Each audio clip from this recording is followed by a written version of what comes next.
My name is Laura Rusk. I was born in Poland in 1922, not far away from the German border. I am privileged to be among you today, exactly the Shoah Day, and share with you all my experiences under the Nazi persecution time. I was giving speeches all over, mostly in countries where I could speak more German, like in Germany, in Bavaria, in Switzerland, and also occasionally in Paris, in the Notre Dame of the American Society. Actually, I have tried to be active and to fulfill my mission, since I have, in a wonderful way, survived Auschwitz-Birkenau. My story is very original and interesting, because I was trying to escape from very well-guarded concentration camp with patrol, iron wire and wall.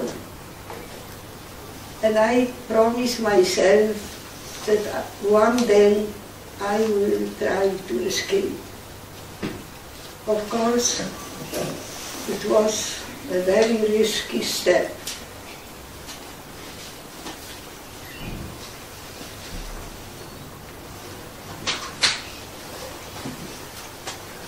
So,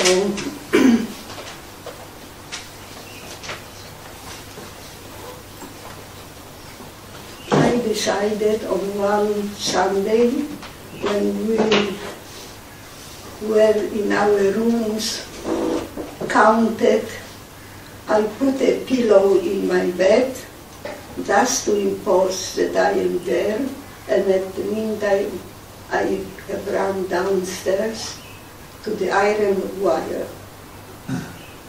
And I tried to close it. Since I was with one leg on one side and then with the other side, I have realized that the patrol, the SS, is approaching me. They looked at me and asked, "Is there somebody standing here?" I decided to keep silent and not to speak. And I don't know what happened. When I opened my eyes, the patrol disappeared. But they approached me maybe 50 meters away. So it was something that is very, very unusual. Anyway, I had to cross the wire, and then I stood before high walls. I was between the iron wire and the walls. And I don't know how, I just managed. I looked on the corner missing bricks, and I tried to reach the top. It was like one floor high, and I jumped downstairs. It was so risky, so, that the highest authorities later couldn't believe that I could done this. My lucky escape, unfortunately, didn't last too long, because I was denounced. And the punishment for me was public hanging. And I knew that my life would not end as I have wished. Anyway, I was brought to the Gestapo, and the chief of Gestapo spoke with me and asked me about who I am, where are my documents, and I pretended to be a Polish girl that went illegal the border.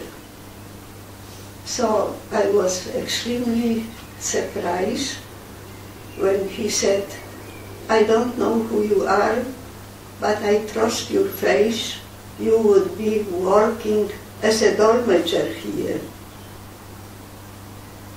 This was for me something impossible, but of course I accepted, and I was kept a couple of days until I will get documents and everything, but my situation was very risky. Anyway, in few days, documents came. They were searching all over in Germany after girls, after me. And he asked me, why you didn't tell me the truth? I have to send you to the SS institution, but I have to give you to choose, to go back to the camp you escaped from or to Auschwitz. And I was thinking at this moment, what is nicer, the gas chamber or the hanging? And I was thinking, I should go better to Auschwitz, at least knowing how my family passed away. I was sent. You already knew that Auschwitz is extermination? Yes, it was known already. But I deliberately preferred to die on this way. When I came, I was a very big sensation over there. They could not believe that I could, from such a well-guarded concentration camp, escape. And they started with me to make all kind of investigation, who helped me, etc. It was very unusual that a young girl could, without any help, to do this. Anyway, the chief of political department in Birkenau had a very nice conversation with me when he checked that I am from Oberschlesien, the place that he came for. Anyway, he didn't send me immediately to be killed, only he left me and I went to a barrack. I got my number and I was sitting on this barrack a short time, and they sent us to work to carry stones, very heavy work. And with dogs and the SS watched if we work or we do something else. Anyway, I saw that I will not survive under this condition all day long without food. So I pretended that I am sick, and I was sent to a barrack where supposedly sick people have to be cured, have to stay, but every day came a car to take Jewish girl to the gas. And I had another wonder, I have to say, that they walk around me and didn't touch me. And then I went to after a few days, I went to take a shower, and I got a position to be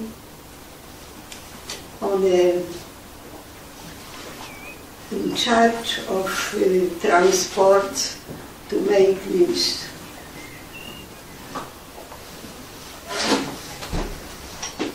What I have seen over there, living next to crematorium, this was hell, and I don't know if there is language to describe how thousands of people, mostly from Hungary, arrive in the morning, and in the evening there is ash.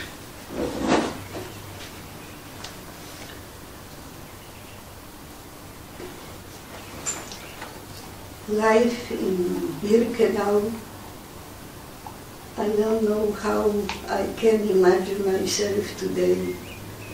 In the morning, you have to get up at 4 o'clock, get ready for a morning appel, an roll call, and then sent to work.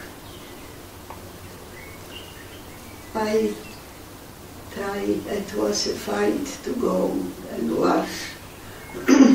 It was everything very quick until we came and got some food, which is in awful way something that you couldn't eat. And I never found anything that I could eat, because the person we eat, everyone from one plate, and they had all kind of, it was awful. So I remember that one day I found a potato, and I was very happy that I would eat something. So when I waited until I came on the oven, bake a little bit, when everybody was asleep, maybe 1,000 women in a barrack where only 200 could sleep. And then I wanted to eat my potato, but when I started, I saw women who were next to me watching. So I just felt that I have to, on a very hungry stomach, to share the potato with the others. So anyway, I try in the midst of internal Holocaust to remind human, and never did something that would be not human. My life in Auschwitz was extremely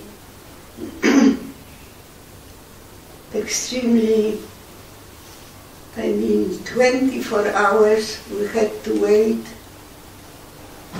for that. We never knew when is the selection, and we had to undress immediately, and when somebody had only something on his house, skin was taken away. I was lucky not to do this, to get away.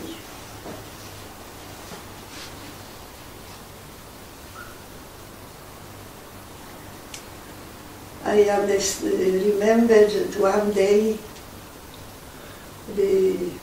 one of the commandants asked me how bread we get. So I said I was always joking.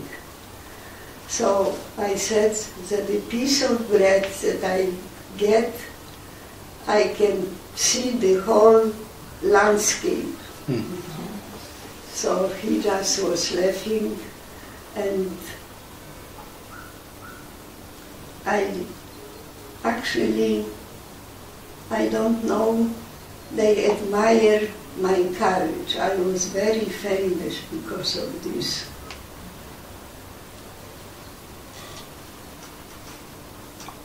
Yes. I don't know, there are many things that happens in Auschwitz that it is hard to remember everything and to proclaim. I actually lately put everything on DVD and show the details on DVD, and then we had a discussion. Because right now, when I speak, I will try to put only the life that I have, but not the highlights. You know, for instance, when I arrived in Auschwitz, it was terrible. You know how the SS received us with the dogs, and we had to at night go to Birkenau, which was the main place, the factory, the death factory. So when I asked one SS man, can somebody live here? Because all over was fire. You saw only fire. Is somebody alive here? So he looked at me and said, don't worry, only the Jewish people are getting burned. So this was my first greeting in Auschwitz. Yes. Anyway, when the iron door was open and I entered the famous place, I saw thousands of people, at this time Hungarian people, who were running, and I heard that they were praying, Shema Israel. You know, very afraid, and the SS was beating them and pushing them. And I said myself, my goodness, I was so courageous, and I just have to come to Auschwitz and see my end here.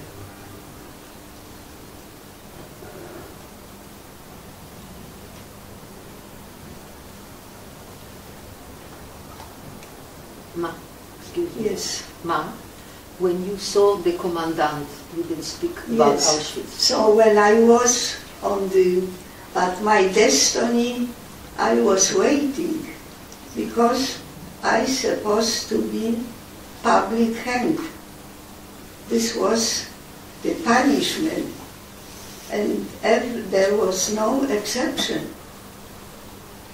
So one day when I was on the barrack, the two SS came and asked me to come to the main office in Auschwitz. And to go over there, it meant to go to the public hanging. This was the commandant who just decided.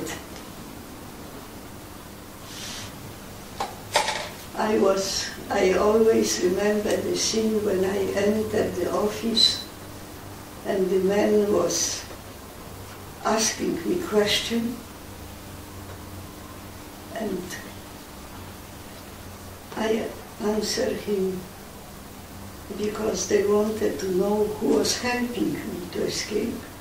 So I told him that nobody, I was courageous, and I was trying to escape on my own, and I was lucky.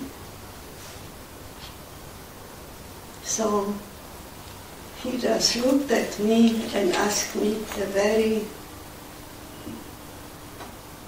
unexceptional question. And the question is in this book title, "How do you like Auschwitz?" Before coming.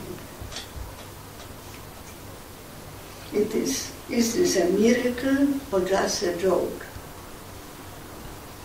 I didn't know what to say, but after a while I knew my answer would mean my life.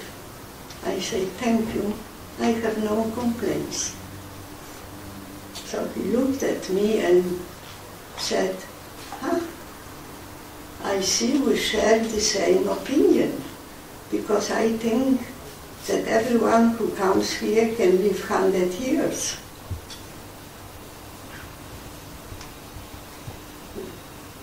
And you know what? Instead of hanging me, he let me go. Yes? So I consider that this was a miracle. You don't get away so easy from hanging.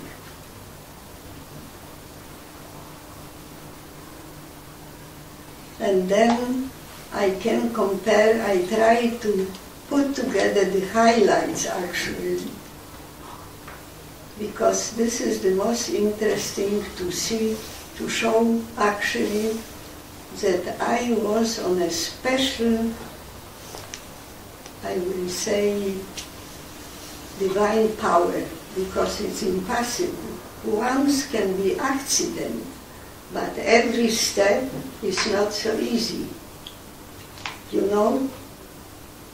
And when I was on the way to the gas chamber after arriving, I was just standing. I compare my situation to the Am Israel when they had to cross. They stood next to the Red Sea to cross, and behind the Egyptians were after them.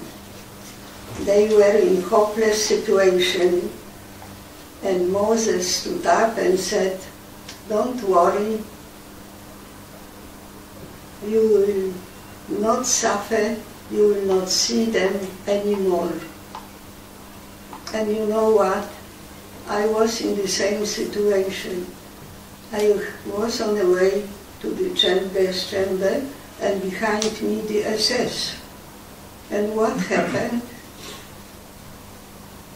2 SS came and called me to step out from all the thousands of people. Is this accident or again a miracle? On such a way, I survived Auschwitz. And I have here in this book, which was written by in Yaffo, there is an old church, St. Peter. And the priest over there is Holocaust survivor. You know, as a young boy, he saved his life and his family was killed. But what happened? He became a priest as a young boy. He went from one place to another until he went to a cloister, but he behaved like a Jew. As a matter of fact, he's also a poet, and he writes my story in form from poesy. But he never denied his Jewish roots. It is the priest Proboski and Jakub Hirsch Griner. And here This is printed in Polish, unfortunately, and sent a card also in Hebrew. And this is what he said. That's because this book I try to translate in English because it's very interesting, and that's what is very admired in the publishing house, which is a Catholic house in Lublin. This is a very old Jewish place with yeshivot, and now on the 1st of July would be celebrating 700 of Jewish life in Lublin. So I have to say that my life was really saved by God. Otherwise I will not survive. And I have a mission to speak especially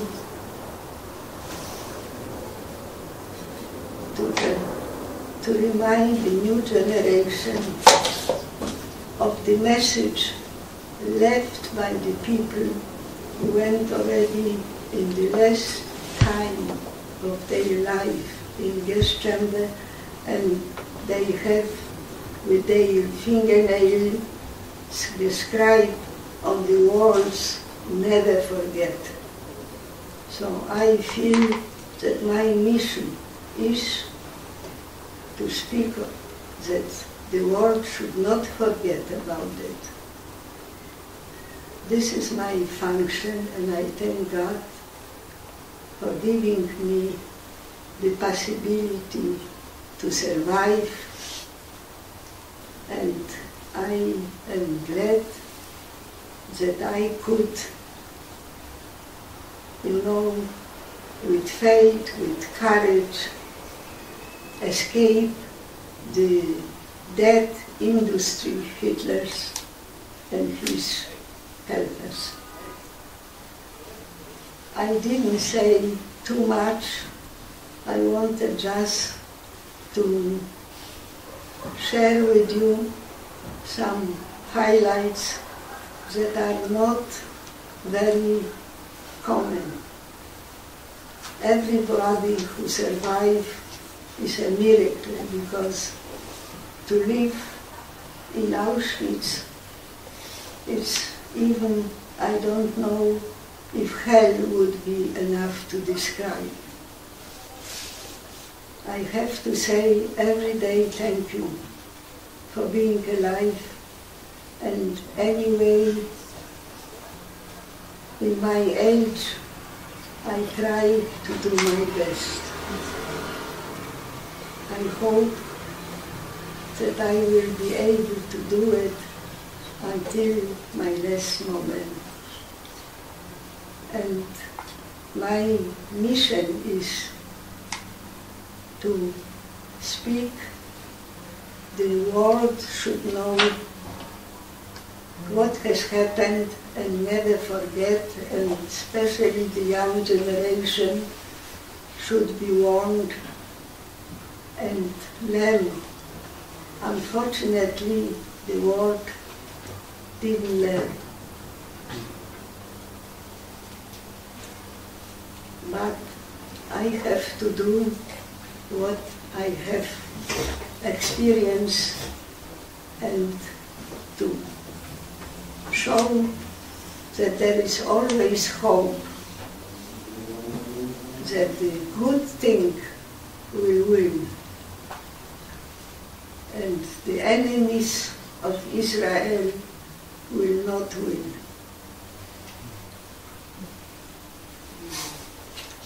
I don't know if I have said too much, but I could just show you my DVD. I don't know what would be better. Maybe to find out if anybody has any questions. Find out if the people have questions. Find out if anybody... I've got a question. Have you ever considered, or have you been back to Poland? Have you visited... Yes. Can you speak louder? Have you been back to Auschwitz or the March of the Living, or have you been to Poland, to the place, the shtetl, or the place where you came from? Have you revisited the area that you came from? Did you ever go back to Poland? Did you ever go to Auschwitz? I tell you, no, I can't go back to Auschwitz. I tell you why. I can speak about my experiences because it's on my heart, in my brain. I know every minute how I spend. But if I will come to Auschwitz, you know what will happen? For me this would be not an empty place. I will face my being in Auschwitz. When I will make any step, I know what has happened. You know, and this is too much that I could take it. On one side I can speak about it, but to be on this spot, and I will see how people arrive. I saw the selection when the transport arrived. You know, I look through the hall and I saw the selection, links and left. I will see, I will go again through this. Yes. And you know, there is, I don't know, but in my opinion, this is the worst phenomenon in human beings' history. And there is no comparison to Holocaust, and no logic can give answer until today. So much bestiality and brutality and inhumanity. This is behind human beings' understanding. Only Almighty God can give us the answer. Laura, could you tell us about the moment where you were freed? About the moment you were freed, where everybody was freed. Yes, the moment when I was free. Liberated. It was the wonderful day to feel that they disappear, the SS, the door was opened, the iron door, and I felt free. And it was a wonderful feeling to feel a normal, like a normal person, without dogs behind me and SS. But it was extremely painful to me when I, after a couple of days, arrived my place where I came from, and I went to see if somebody has survived. So I went to the ghetto. It was a colony with little houses where the peasants were living. And when I went to the place where my family was living, I asked if there is something left, because I saw everything what was ours was there. So the woman said, yes, I have an album. So I said, wonderful, and give me the album. I took it, and I saw there were no pictures. So I said, why, where are the pictures? And she said, we throw them away because when the people got burned, so why we should keep the pictures. This was the answer. So I left everything and I ran away. Yes. Did anybody else in your family survive? Nobody survived. Everybody went.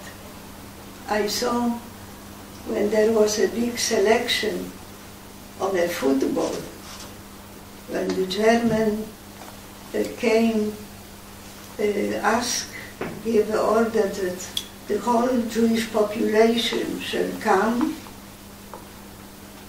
Yes. So my family, and they decided a commission who goes to this group, and children and women and old people were sending in one group, and young people in another group. So I realized that it's not good, so I tried to escape. I was having a Red Cross box to help if sometime, and I was lucky to get out of it. And then I saw in a day, we stood 7 days in rain without food, when thousands of people were pushing to the train, cargo trains. And I saw my family was passing in my eyes, my aunts, my mother. My father was already sent before to a labor camp. My whole family, I think 50 people or so, were passing by, and I never saw them again. And they, you know, from the place Sosnowiec to Auschwitz, it was like 1 hour, 1.5 hours. So they were all killed.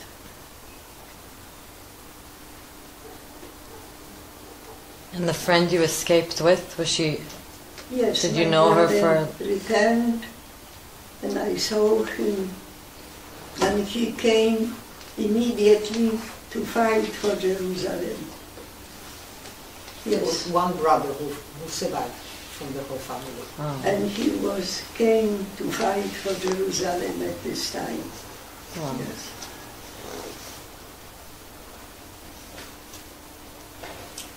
Oh, this is Anybody almost. Ma, just a moment. Some people have questions. I just wanted to understand more. Excuse me, only I don't hear so well, so I want that my daughter should. Okay, just a little bit more about the life in the barracks. Did they have to shave?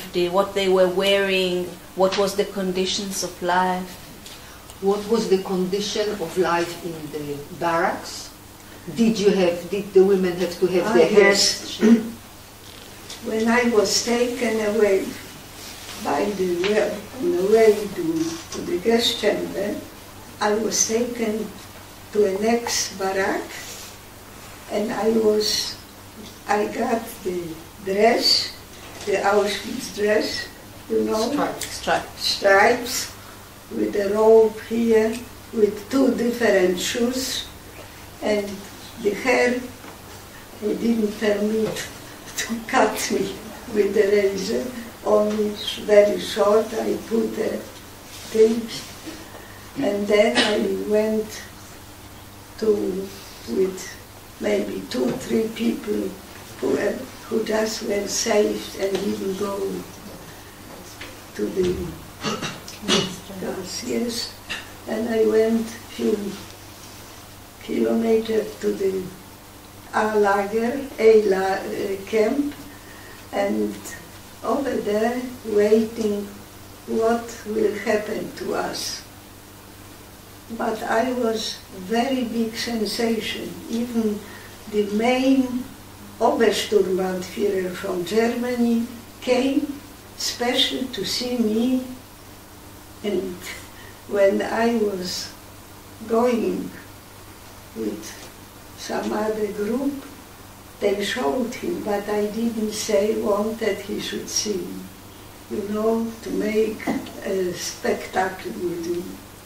So anyway, they knew that I was the one that risked to escape from such a well-guarded guarding camp. Iron wire, patrol, and wall. I wonder today if somebody would be able to do such a step. What about the sleeping conditions? The sleeping condition, yes, we were on maybe 5 people on a bench. Yes. And I met one day a school friend, but she had a good position over there, and she said, I can help you. If you want, come, we'll go to the C, because they were A, B, C camp. And you can be over there a block oldest one. And a block oldest one has a very better condition to survive. So when I went with her and 2 SS women, and I saw they were the Hungarian girls, almost naked, with some, laying like this, everyone, you just, it was shocking to see how they look like. So I asked, what do I have to do as a block oldest one? I knew I would be never in selection, I would get better food, etc. So anyway, so what shall I do? So I was told, you have to do everything what the SS will ask you to do. And there were many little things, even to go to the toilet when it was not permit, you didn't have permit to go. So I said, you know what, I thank you very much. I will never like to be instrument in the hands of SS against my people. And I gave up the position. This is also an episode, but you could have seen things impossible. People were taking garbage and ate. It was starvation, unbelievable, and over there you could see that even the most educated people, when it was to survive, they just behaved under dignity. Or the whole education disappeared. Only nature surviving.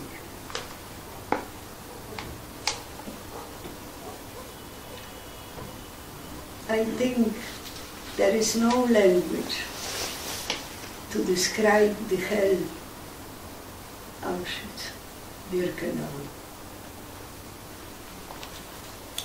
But Elie Wiesel said very well that education is very important in life, only when it is used for good purpose. Otherwise, it brings only destruction. And we know it is true.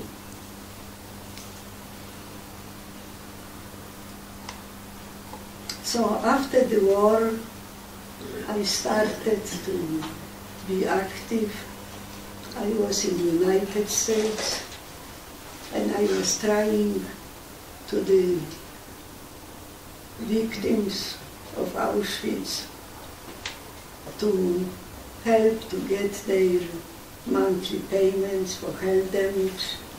I was traveling all over and helping them to get their money, because the lawyers in Munich, where I was, they found that I am capable to help. And then I started to give speeches. I had to be useful, because when I survived, it was a purpose. We have to make our life useful and just show that we are on this world not just for our pleasure. We have to be useful, and you know, the most important thing is the tzedakah.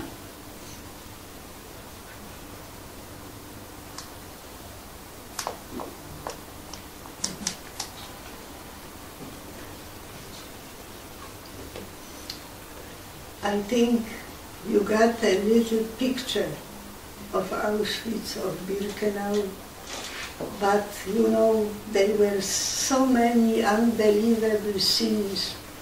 After the roll call finished in the evening, you know, there was a big market. You know, people were changing bread, giving bread for something else, and the most valid money were the cigarettes, because with cigarettes you could just improve your life by giving the SS something that they should not treat them so brutally.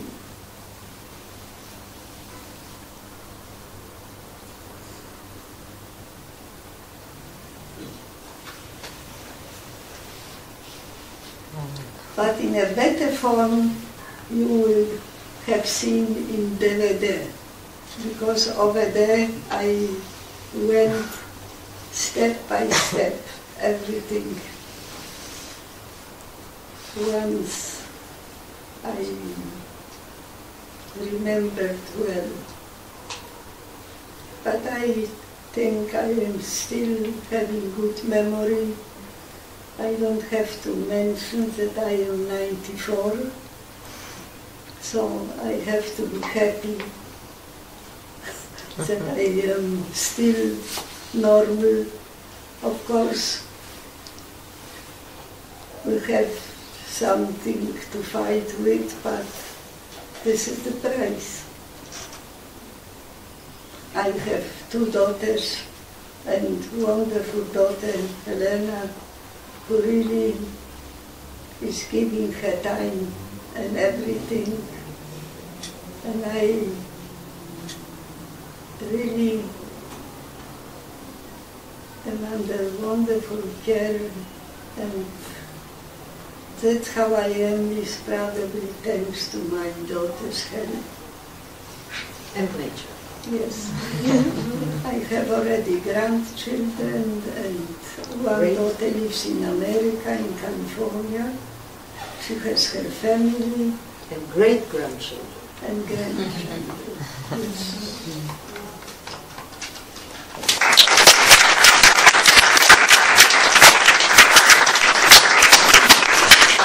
And now what I wanted remain that at this time, 2 years ago, I got in Hey Hayal a big hall, because there is, you know, time uprising in Warsaw ghetto. I have documentary. but everybody's supposed to see this.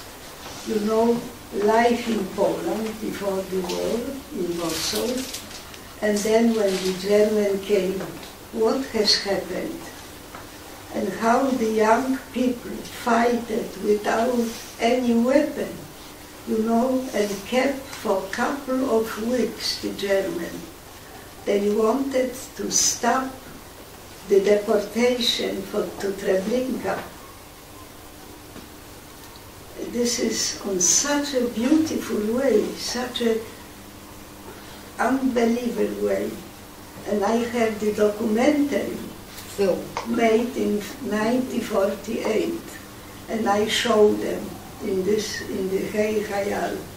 Couple of 100 people were, they even were at this time over there, and they were very moved. Yes, it happened on Pesach. So if anybody is interested, Mom probably can organize another projection. Yes. She has the DVD, and Beta Hayal will be very happy to do it. Yes, this is extremely interesting to see. And it's subtitled, right? It's in English, English subtitles. Yes. It's in Polish and English subtitles. Okay. I wish I would be able still to, this is the first time that I speak with Jewish people. Otherwise, last time I spoke with Notre Dame in Paris, then before in Bern, and to a group of 1,200 Swiss people who got up and they were all singing Hatikva. Yes. And it's a pro-Israel group. There is an organization pro-Israel, and they are doing every year, 1 week, Israel. Yes, and I was invited to the Congress Hall to speak. Yes. Can I ask a question? Tell me if it's too personal, but did she ever speak to a group that denies the existence of the Holocaust? Did you ever speak to a group that denied the Holocaust? No. But you know what? I wish I could speak.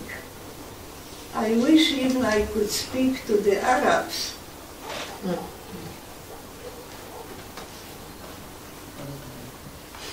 Because I had a chance to speak in Germany to the top generals. I wrote an article, Israel in God's Promises. And it was so well done, you know, that they got up and they hugged me, and they were at this. And this I have sent to President Bush, to Johannes Rau, the biggest friend of Israel, to Katsav and Ariel Sharon. I have here the letters, the answer. You know, it was beautiful done, only based on the prophecies.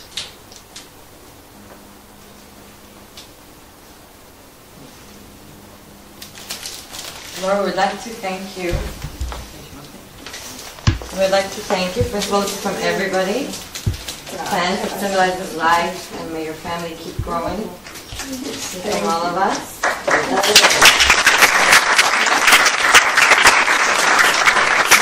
This is the book, which is very interesting. Thank you. Oh, wow. Certificate of appreciation. What's interesting about this book, besides the mom's story, done in prose, the preface is written by the bishop of Lublin. Would you like to And hear it's some? extraordinary. He's trying to open up Jewish-Christian relations, and he is very, very much involved with Israel, and that's what makes the book extremely interesting.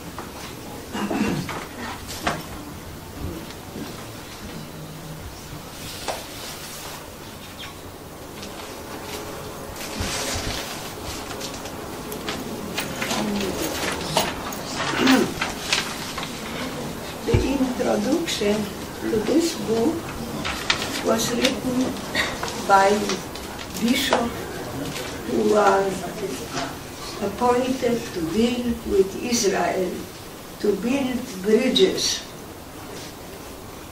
between Judaism and Christianity. And you know what? He loves Israel and he loves Jewish people. And he wrote introduction here. If you will just, it is so beautifully done, it's one page, that I like, if you want. With the time? Yes, here, With the time?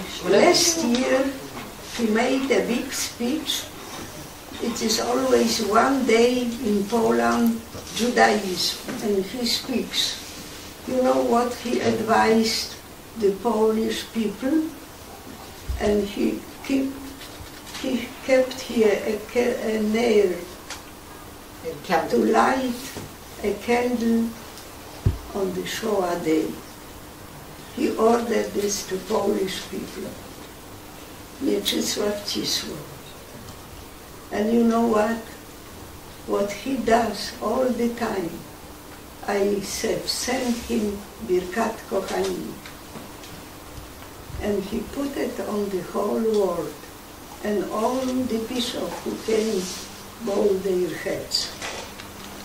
But if you...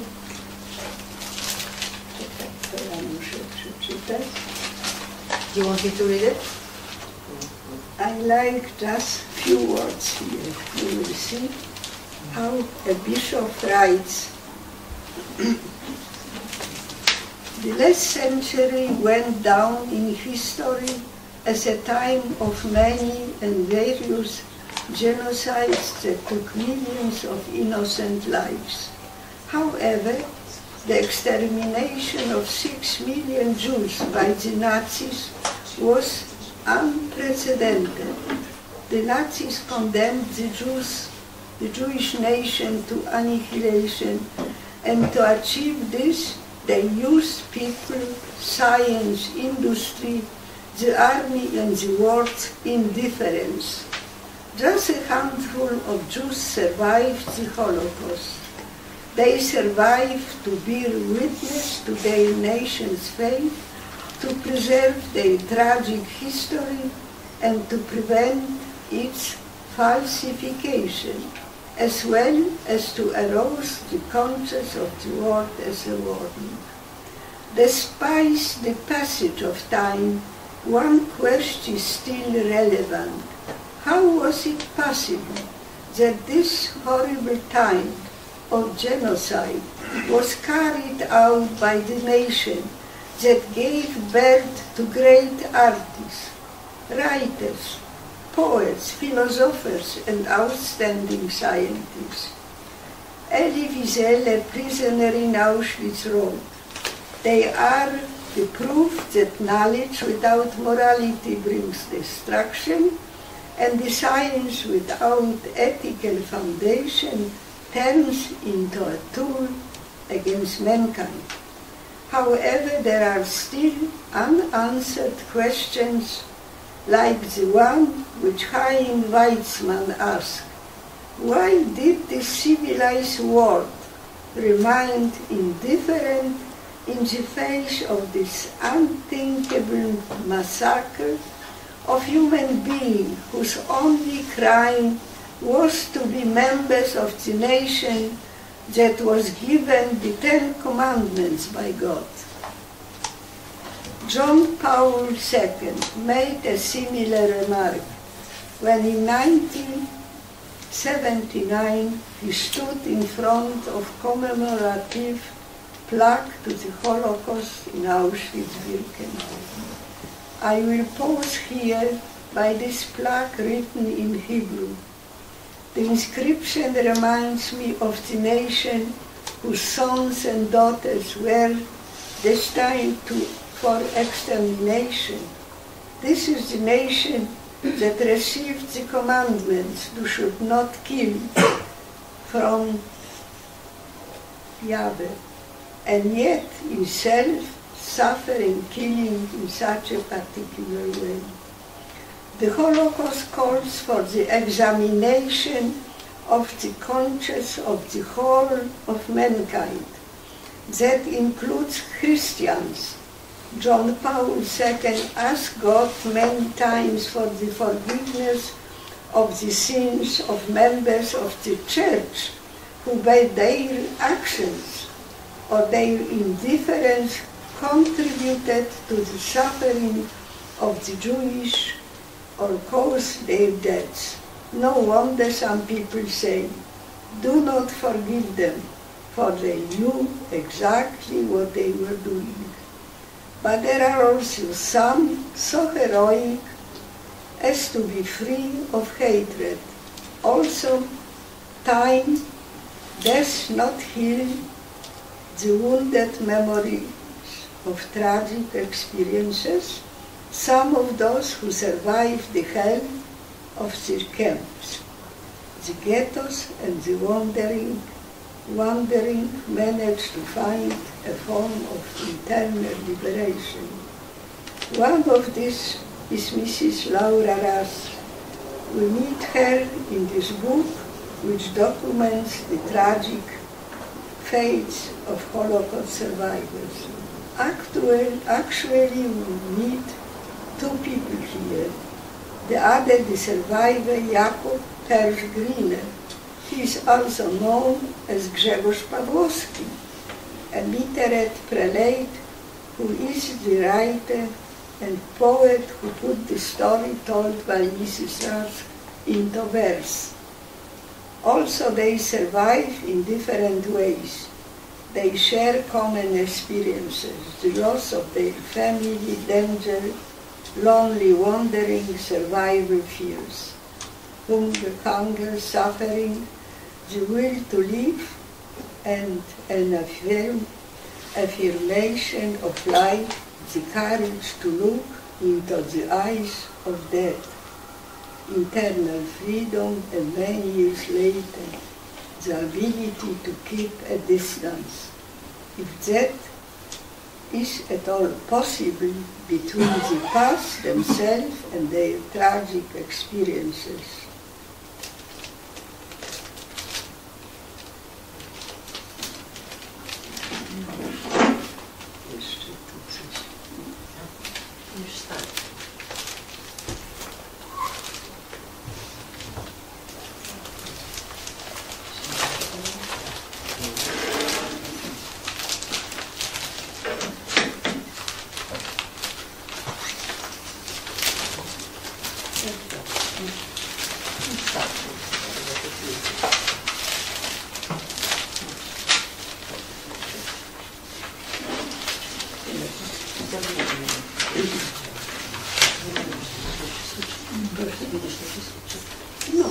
No, this, I don't know.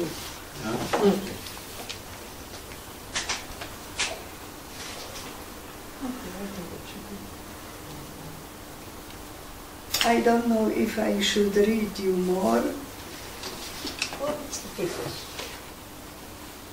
but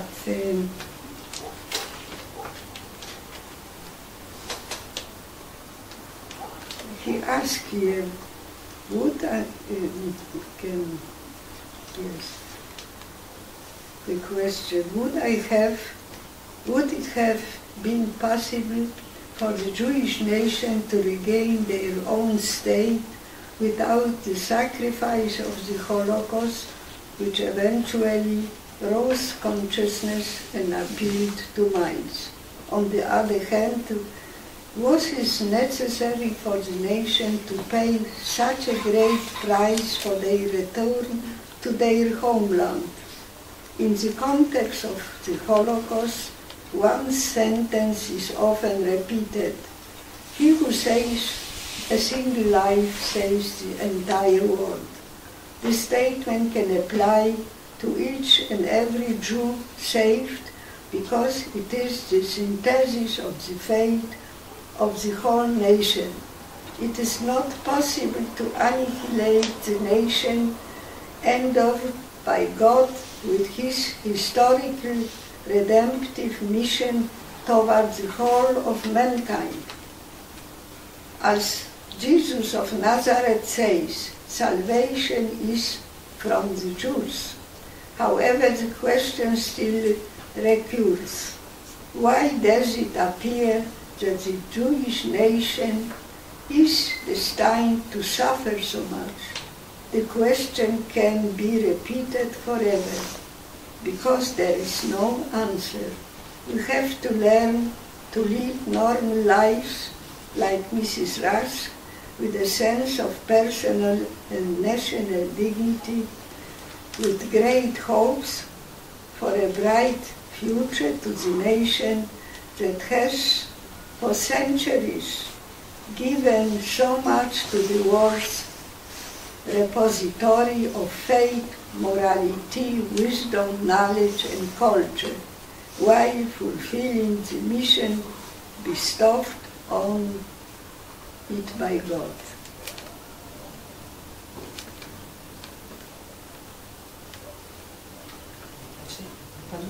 Yes.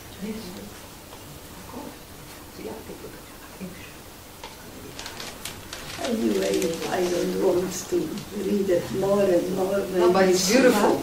It's for a man to write something, and it's for a non-Jew to write it. A writing of the main bishop. And he does such a great things for Jewish nation you can believe until today. And I am invited for inauguration of the book written, dedicated to the bishop in Lublin, written by the poet from Yafo. In July. And yeah, and I am very welcome, and I have wonderful relation, and I said, I congratulate you to the renaissance of the church. Maybe they understood how they have to deal with Jewish people and Judaism, which is a base of all religion. Let's hope there are more people like this. There are not so many of them in Poland, but the young generation is. The older generation is still. Laura, thank you so much. Could we have a picture? Is it okay? Yes, of course. If we take a picture? Oh, whoever wants. Yeah. Whoever wants a picture.